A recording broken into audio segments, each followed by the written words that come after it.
My son introduced me to his future in-laws as just an old mechanic. Then a stranger at the table recognized my name. The laughter started before I even sat down. My son, Ethan, smiled as he introduced me to the people who would soon become his in-laws. "This is my dad, Raymond," he said casually. Then he chuckled. "He's basically just an old mechanic who used to work around airplanes." Someone at the table laughed. Then another person joined in. And finally, Ethan's future mother-in-law laughed the loudest. I stood there in my navy jacket, holding the small gift I had brought for his fiancée, trying to understand how the boy I had carried on my shoulders had become so ashamed of the man carrying the gift. I could have corrected him. I could have told them that I hadn't spent 30 years simply fixing engines. I could have told them about the aircraft I had flown, the people I had rescued, the company I had built, the contracts I had signed, and the amount of money sitting quietly in an account that none of them knew existed. But I said nothing, because there was something I had learned long ago. When people underestimate you, they reveal more about themselves than they ever could about you. So I smiled. I took my seat, and I let them believe I was exactly who Ethan had described. What I didn't know was that, less than 20 minutes later, one man at that table would look at my wrist, then at my face, and suddenly stop breathing. His reaction would turn the entire dinner upside down. My name is Raymond Cole. I'm 68 years old, and I live in a small brick house outside Charleston, South Carolina. Nothing about my appearance suggests wealth. I drive an old Ford pickup. I wear inexpensive watches, and I still prefer work shirts to expensive suits. My wife, Margaret, used to tease me about that. She passed away 3 years ago. After 41 years of marriage, the house became painfully quiet. There were mornings when I would wake up and instinctively reach across the bed before remembering she wasn't there. That kind of loss changes a man. After Margaret died, I stopped caring about impressing people. I had already spent my life proving what I needed to prove. At 19, I joined the military. I became a helicopter pilot and eventually flew rescue missions where mistakes weren't embarrassing. They were fatal. One mission in particular happened decades ago. I almost never talked about it, not even with Ethan. Especially not with Ethan. After leaving the military, I started a tiny aviation maintenance business with borrowed money and an old toolbox. For years, it was just me, 2 hangar bays, and a dream. Eventually, that little business became something much bigger. But I never taught Ethan to measure a man by what he owned. Ironically, somewhere along the way, he learned exactly the opposite. He became successful, polished, ambitious, and increasingly uncomfortable with the father who had made sure he never went without. The warning signs began quietly. He asked me not to wear my old work shirts around his colleagues. Then he asked me to park my truck somewhere less visible. Then one evening, he called and said something that hurt more than either request. "Dad, tomorrow night is important. Just don't talk too much about the old aviation days, okay?"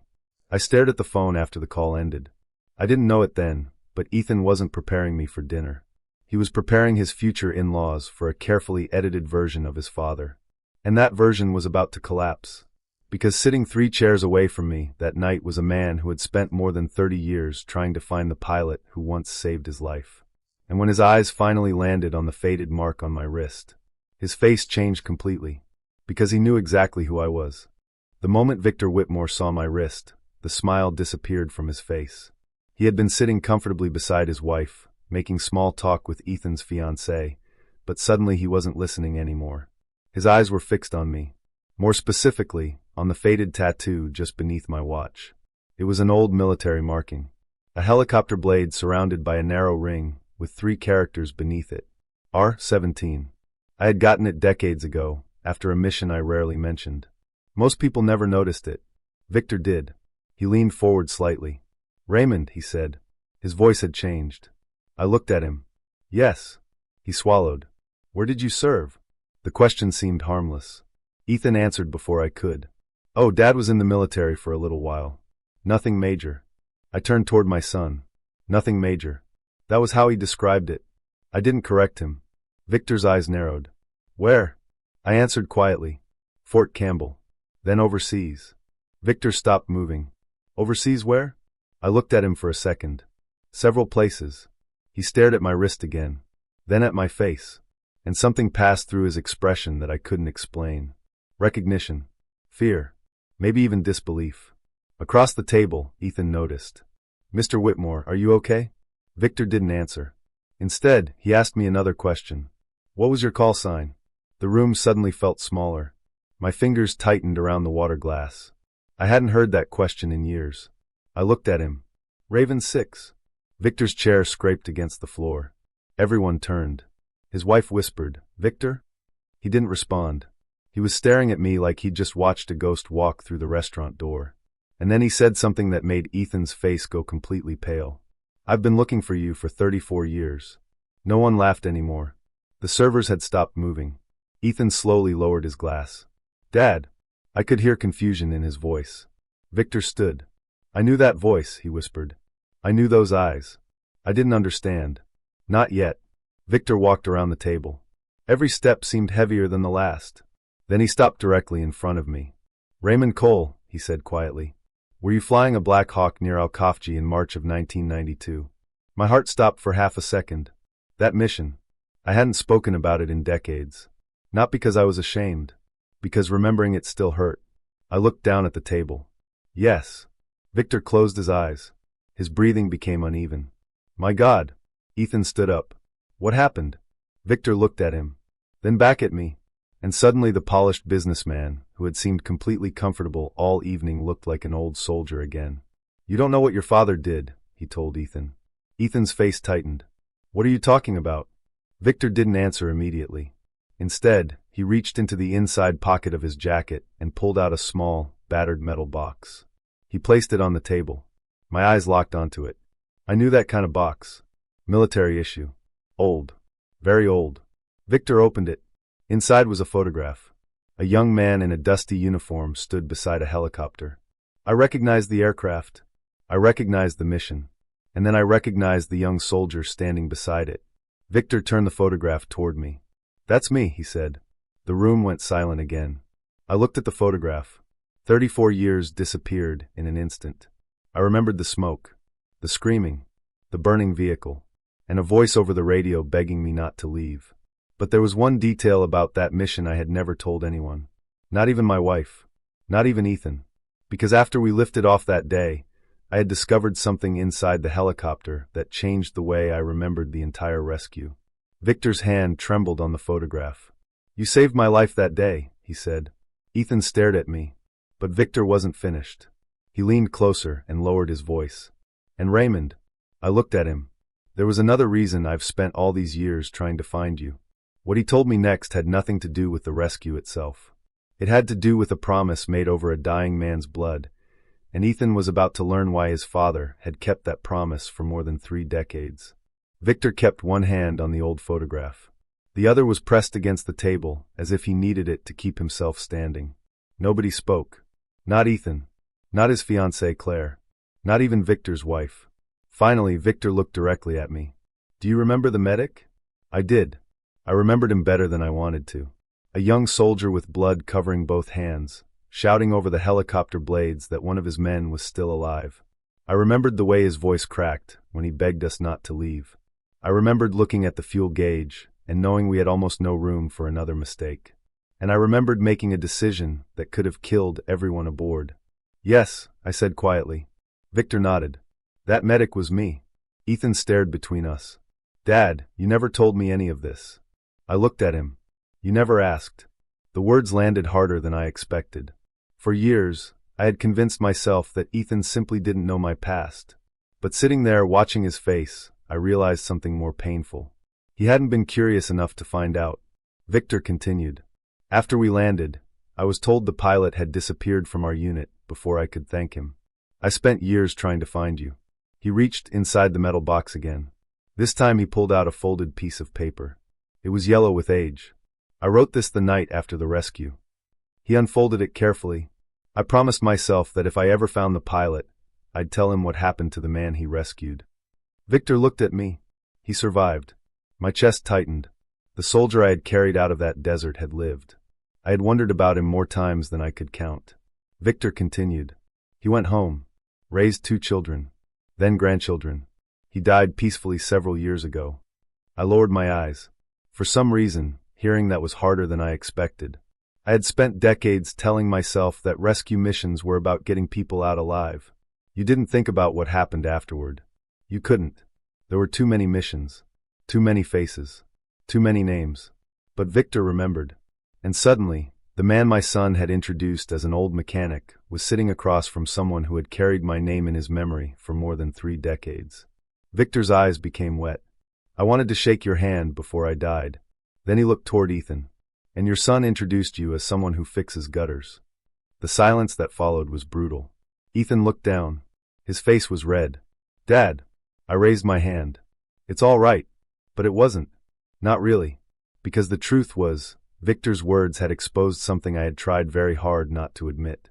I wasn't angry that Ethan had embarrassed me. I was hurt because he had spent years becoming embarrassed by the very life I had sacrificed everything to build for him. His college tuition. His first car. His apartment deposit. The business loan that helped him start his career. All those things had come from the same man he was now pretending not to know. And I had never asked for recognition. I only wanted my son to be proud that I was his father. Victor finally sat down. Then he asked me a question that changed the entire evening. Raymond, does your son know what happened to the company you built? Ethan looked up. What company? I said nothing. Victor frowned. The aviation company. Coastal. I gently interrupted him. It's called Meridian Air Services now. Ethan stared at me. You own that? I nodded. He looked confused. But Dad, I thought you were just a mechanic. I almost smiled. That's what you told them. His expression collapsed. And for the first time that night, I saw something deeper than embarrassment in my son's eyes. Fear. Not fear of me. Fear of realizing how much of his own father's life he had never bothered to understand. Victor leaned toward him. You should ask him what happened when he sold it. Ethan swallowed. How much did you get? I looked at my son. There it was. The first question he'd asked me in years that wasn't about my truck, my clothes, or whether I was embarrassing him. Money. I felt something inside me go cold. That's the question you want answered? Ethan immediately looked away. But I had already made my decision. I wasn't going to tell him tonight. Because before he learned what his father was worth, he needed to understand what his father had already given away. And the next morning, I was going to show him. But I hadn't yet realized that Ethan would arrive at my house before sunrise and bring with him a confession that would make everything at that dinner look small. At 6:12 the next morning, someone knocked on my front door. I already knew who it was. Ethan had never been an early riser. Not since he was a teenager. So when I opened the door and found him standing there in yesterday's clothes, eyes red and hands shaking slightly, I knew the dinner hadn't ended when everyone went home. It had followed him. Dad, he said quietly. Can I come in? I stepped aside. He walked into the kitchen where his mother and I had spent thousands of mornings together. For a moment, he just stood there. Then his eyes landed on the old wooden chair beside the window. The chair where Margaret used to sit every morning with her coffee. Ethan looked away quickly. Do you still miss Mom every day? The question caught me off guard. Yes. He nodded. I don't think I ever asked you that. No, I said. You didn't. He sat down. I started making coffee, but neither of us drank it. Finally, Ethan spoke. I was horrible to you last night. I kept my eyes on the coffee maker. You were careless. No, Dad. His voice cracked. I was ashamed of you. There it was. The truth. Not hidden behind excuses. Not softened by polite words. Just sitting between us. I turned around. Why? Ethan stared at the table. Because I thought people would look at me differently. I waited. He rubbed his hands together. My entire life, I watched other fathers wearing suits, driving expensive cars, talking about investments. And then there was you. He gave a bitter little laugh. You wore the same boots for 10 years. I almost smiled. They were comfortable. That was the problem. He looked at me. I thought you didn't care about success. I didn't care about showing it. He lowered his eyes. Then he told me something I wasn't expecting. Camille's parents have been asking questions about our finances. I stopped moving. What kind of questions? Where I got my money? What my father does? Whether my family has assets? His voice became quieter. And I lied. That hurt more than the dinner. Not because he had lied about me. Because he had been afraid that the truth about me wouldn't be impressive enough. Ethan continued. I told them you were retired. I told them you had some small aviation business years ago. I made it sound like nothing. I looked at him. Why? Because I thought they would think I came from nothing. I took a slow breath. You did come from nothing, Ethan. His eyes lifted. And I was proud of that. He looked confused. I continued. You came from a mother who worked long hospital shifts and still came home to help you with homework. You came from a father who worked until his hands hurt so you could go to college without debt. You came from a house where nobody cared what brand of shoes you wore. Ethan's eyes filled with tears. And somehow, I said, you decided that was something to hide. He covered his face. For several seconds, the only sound in the kitchen was the refrigerator humming. Then he whispered something that nearly broke me. Dad, I don't want to become like this. I sat across from him. Then don't. He looked at me. How much did you make when you sold the company? I knew that question was coming. I had been expecting it since the night before. But this time, I didn't feel angry. I felt tired. I sold Meridian Air Services for just over $2 million. Ethan froze. He stared at me. What? $2 million and some change. He looked toward the floor. You had that much? I have more than that now. His expression changed. But before he could ask another question, I raised my hand. Don't ask me how much. He stopped. Because that's not what matters. I leaned back in my chair. The important question is what I decide to do with it. Ethan nodded slowly. Then he said, Dad, if you don't want me to have it, I understand. I studied him carefully. That answer mattered. Because for the first time in years, he wasn't demanding anything. He was accepting the possibility that his father's money might not belong to him. I stood and walked toward the hallway. There is something I need to show you. He followed me. I opened a drawer in my study and pulled out a thick folder. Inside were photographs, old contracts, military records, company documents, and one handwritten letter from his mother. I handed it to him. Your mother wrote this 3 months before she died. Ethan unfolded the page. His eyes moved across the first few lines. Then he stopped breathing. Dad. I said nothing. He read the final sentence again. Then again. And when he looked up at me, tears were running down his face. Because Margaret hadn't written about money. She had written about him, and what she feared he might become after we were gone. But there was one sentence in that letter Ethan couldn't understand, and when I finally explained why his mother had written it, the truth would force him to question everything he believed about our family. Ethan held his mother's letter with both hands. He read it again. Then he looked at me. Why did Mom write this? I sat down slowly. Because she knew something about you that I didn't want to believe. His eyes dropped back to the page. The letter was short. Margaret had written it in the careful handwriting I remembered from every birthday card she'd ever given me. She had started with something simple. If you're reading this, then your father finally decided you were old enough to know the truth. Ethan's lips trembled. What truth? I looked at him. Keep reading. He did. The next paragraph explained why Margaret had become worried during her final year. She said Ethan had begun measuring people by what they could give him. Not because he was a bad person. Because he was scared. Scared of being ordinary. Scared of being overlooked. And somewhere along the way, that fear had become stronger than gratitude. Then Ethan reached the final paragraph. His face changed. Dad. I knew exactly what he had found. The sentence that had stayed with me for 3 years. Never let my son inherit everything simply because he is our son. Make him prove that he can carry what we spent our lives building. Ethan stared at me. She wanted you to test me? Yes. Before she died? Yes. He lowered the letter. Why didn't you ever tell me? Because your mother didn't ask me to. He stood and walked toward the window. For a long time, he said nothing. Then he whispered, she knew. She knew you better than anyone. Ethan wiped his face. I thought she was proud of me. She was. Then why would she write something like this? Because being proud of someone doesn't mean ignoring their weaknesses. He turned toward me. What did she want you to do? I hesitated. There were things I had kept hidden for years. Not because I wanted to punish Ethan. Because I was waiting to see whether he would become the man his mother believed he could become. She wanted me to give you responsibility before I gave you wealth. His expression tightened. How much responsibility? All of it. He looked confused. I opened the folder again. Inside was another document. A business proposal. A charitable aviation foundation.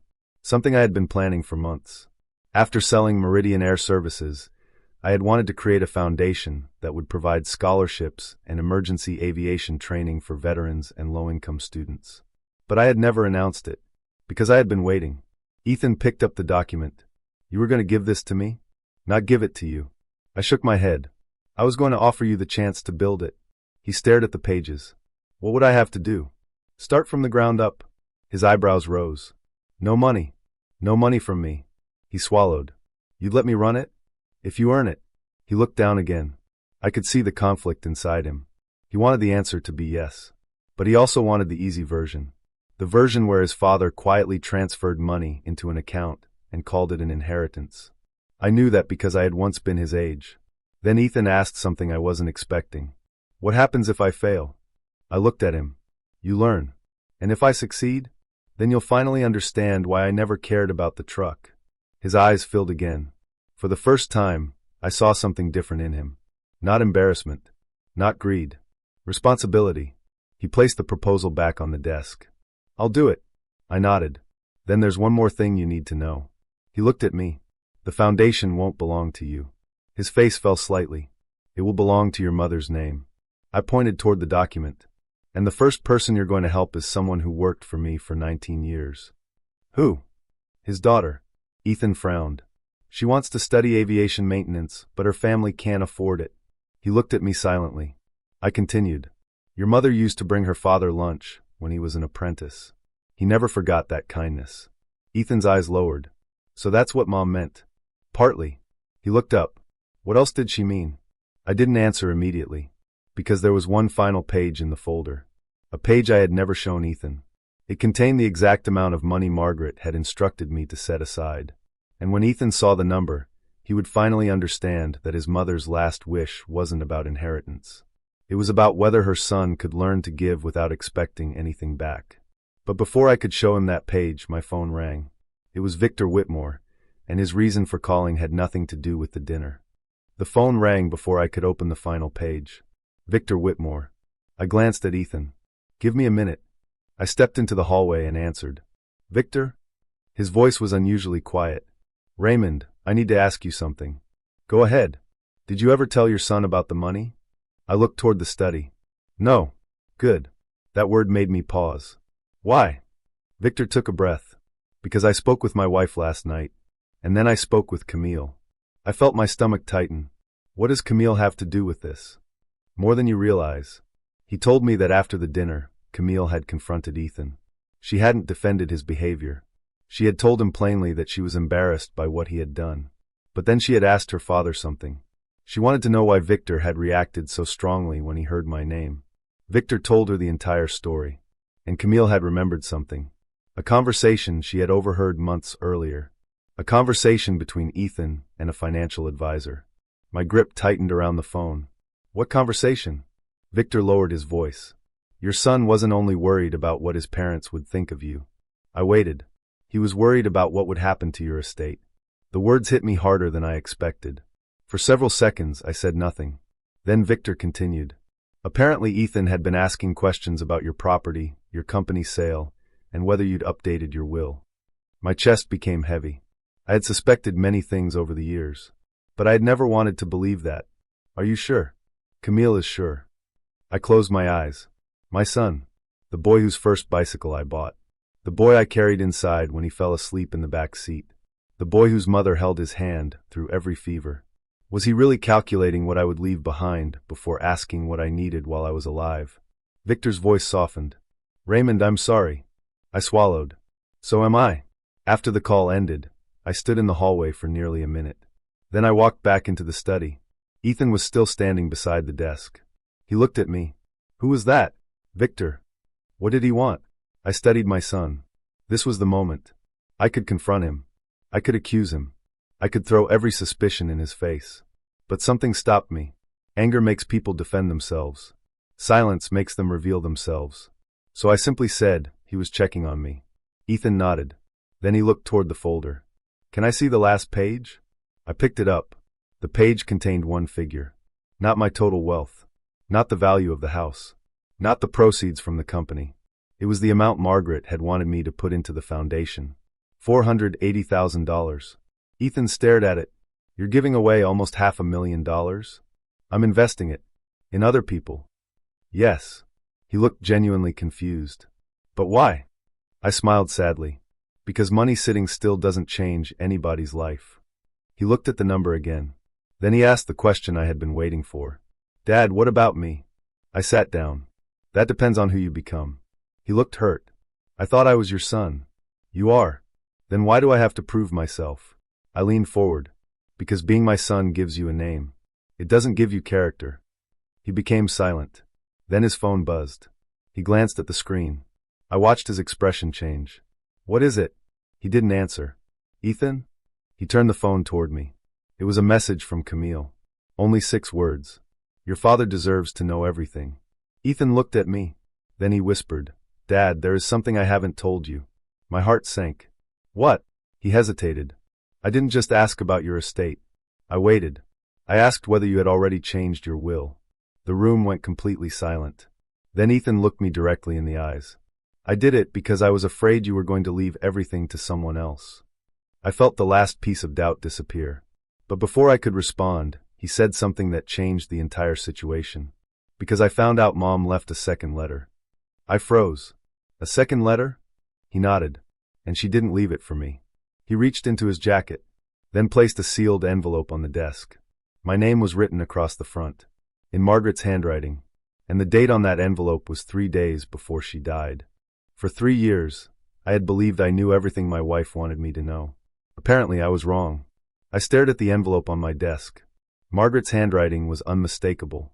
Even after all this time, I could recognize the way she formed the letter R in my name.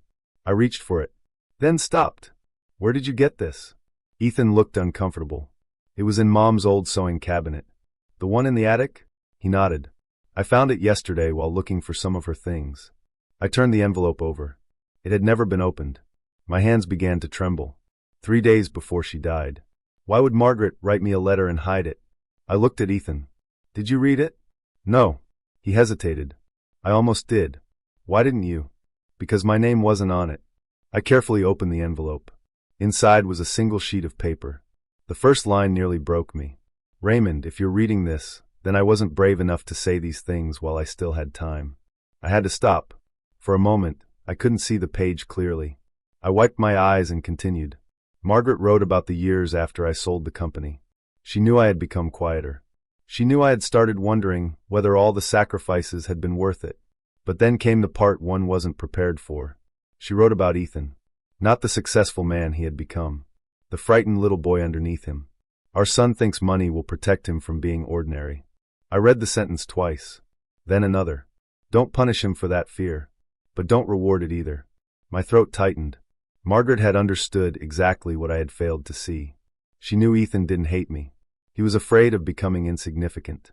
And somewhere along the way, he had mistaken my humility for failure. Then I reached the final paragraph. Raymond, if Ethan ever asks you what you're worth, don't give him a number. I looked up. Ethan was watching me. What does it say? I folded the letter slightly. She knew you would eventually ask about my money. His face fell. Mom knew. She knew more than both of us. I continued reading. Tell him what you gave away. That sentence stopped me cold. Because I realized Margaret had planned something long before either of us knew we needed it. The final line said, if our son learns that his father's greatest achievement wasn't building a company, but helping people who could never repay him, then maybe he will finally understand what success means. I lowered the letter. Ethan was crying. I didn't know she thought that about me. She wasn't judging you. She knew me. Yes. He sat down. For the first time since the dinner, neither of us tried to defend ourselves. Then Ethan whispered, Dad, I need to tell you something else. I looked at him. He reached into his pocket and pulled out his phone. I wasn't just asking about your estate because I wanted the money. I waited. I was scared. Of what? That if you died, I'd lose everything. I stared at him. You thought I'd leave you with nothing? I didn't know.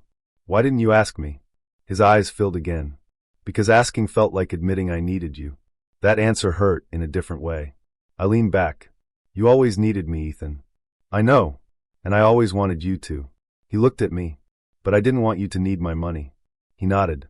Then he said something that made me realize the story wasn't over. I spoke to the lawyer yesterday. My expression hardened. What lawyer? The one who handled your company's sale. I stood. Why? Ethan swallowed. Because I found out something about the old will. My stomach tightened. What did you find? He looked at the envelope in my hand. Mom changed it before she died. I froze. She removed my name from something. What? Ethan looked directly into my eyes. Your house. I couldn't speak. Margaret had never told me. And Ethan's next words made my heart pound. She didn't want the house to go to me. I stared at him. Then who did she leave it to? Ethan lowered his voice. Someone you haven't spoken to in years. And when he finally told me that person's name, I realized Margaret's final decision wasn't about punishing our son at all. It was about repaying a debt I had completely forgotten. Who? I could barely get the word out. Ethan looked at me. Mr. Samuel Grant. I stared at him. For a moment, the name meant nothing. Then everything came rushing back. Samuel, the young mechanic who had worked beside me during the first years of my aviation business. The kid who had arrived at my hangar with $200 in his pocket and a toolbox held together with duct tape. The kid who had once slept in his truck because he couldn't afford an apartment. The kid Margaret had fed at our kitchen table more times than I could count. I hadn't spoken to Samuel in almost 15 years. After he left the company, life simply carried us in different directions. I sat down. Your mother left the house to him? Ethan nodded. She wrote that he deserved a place to live after everything he had done for our family. I closed my eyes. Suddenly I remembered. When Margaret was sick, Samuel had driven nearly an hour every weekend just to mow our lawn. He fixed the broken porch railing. He replaced the leaking water heater. And during the worst months, when I was too exhausted to think clearly, Samuel quietly handled things I couldn't. He never asked for money. Never asked for recognition. He simply showed up. Margaret had remembered. I had forgotten. Not because it didn't matter. Because grief had buried so many memories under itself. I looked at Ethan. Do you understand now? He nodded slowly. Mom wasn't trying to take something away from me. No. She was showing me what she valued. I smiled. That was your mother. Ethan wiped his eyes. Then he stood. Dad, I want to apologize. You already did. No. He shook his head. I apologized for embarrassing you. That's not enough. He looked directly at me. I treated you like you were less valuable because you didn't advertise what you'd accomplished. I said nothing. I made you hide your truck. I made you change your clothes. I told people you were just a mechanic. His voice broke. And I never once asked what you had done with your life. I finally stood. You were wrong. I know. But you can change. He nodded. Then he asked the question I had secretly hoped he'd ask. Will you let me try? I looked at my son. For years, I had wanted him to see me. Now I realized I wanted something more important. I wanted him to see himself clearly. Yes, I said. But you're going to earn it. He smiled through his tears.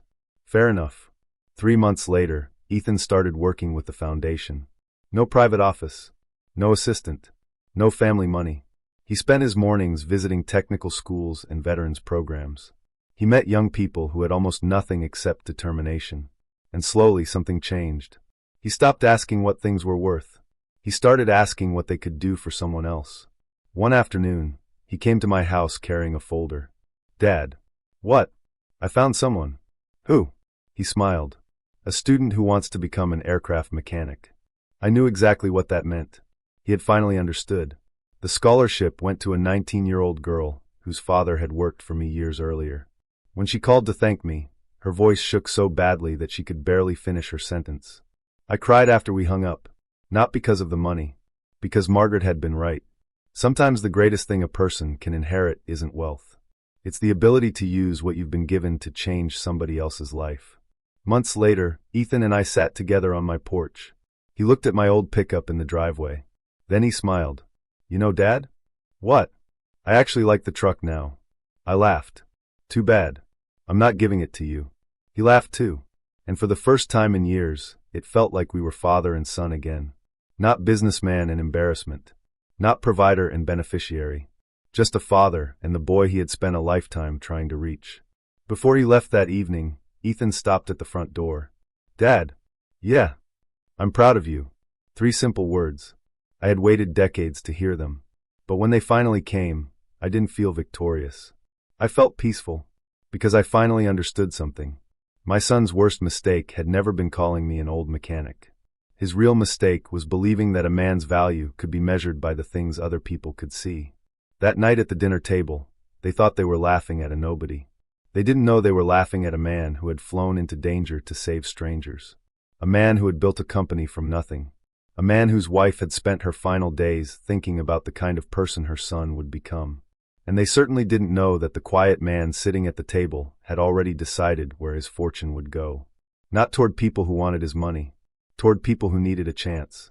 I never told Ethan exactly how much money I still had. He stopped asking. That was when I knew he had finally learned the lesson. You don't become valuable because people discover what you're worth. You become valuable because of what you do when nobody is watching. And maybe that's the real revenge. Not making the people who humiliated you feel small, but becoming so secure in who you are that their opinion no longer has the power to make you feel small. If you've ever been treated like you were just an old man, just a mother, just a father, or simply someone whose best years were behind them, remember this. People can misunderstand your story. They can underestimate your sacrifices. They can even forget everything you did for them, but they cannot erase the life you lived. So don't shrink yourself to fit someone else's version of you. Let them underestimate you. Sometimes, the quietest person in the room is carrying the story nobody is prepared to hear. And sometimes, all it takes is one person recognizing the truth for everyone else to finally see it too.